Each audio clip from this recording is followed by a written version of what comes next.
Rafale സൈനിക നടപടി നിർത്തിവെക്കാൻ UN അന്താരാഷ്ട്ര നീതിന്യായ കോടതി ഉത്തരവിട്ടിട്ടും ഇസ്രയേലിന് കുലുക്കമില്ല. ബോംബിട്ട് തകർക്കുക തന്നെയാണ് ഇസ്രയേൽ സൈന്യം.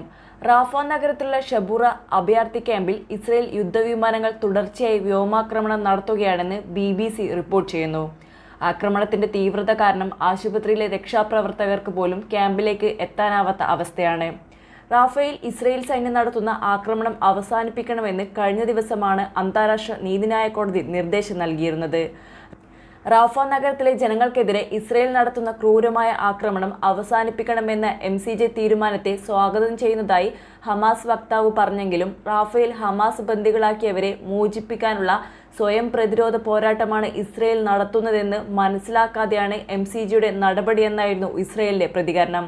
റാഫേലിലെ ഇസ്രയേലിന്റെ ആക്രമണം വംശഹത്യയാണെന്നും പലസ്തീൻ ജനതയുടെ നിലനിൽപ്പിന് ഭീഷണിയാണെന്നും ചൂണ്ടിക്കാട്ടി ദക്ഷിണാഫ്രിക്കയാണ് അന്താരാഷ്ട്ര നീതിന്യായ കോടതിയോട് അടിയന്തര ഇടപെടൽ ആവശ്യപ്പെട്ടത്.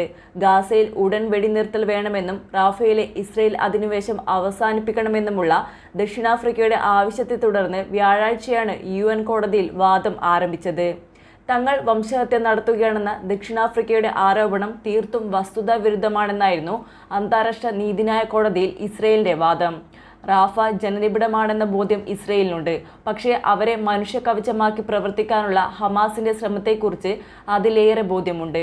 ഗാസയിൽ രൂക്ഷമായ യുദ്ധം നടക്കുന്നുണ്ട്, പക്ഷേ അത് വംശഹത്യയല്ല, ഇസ്രയേലിനു വേണ്ടി വാദിച്ച അഭിഭാഷകൻ ഗിലാദ് നോയം പറയുന്നു. News desk Kannur mirror.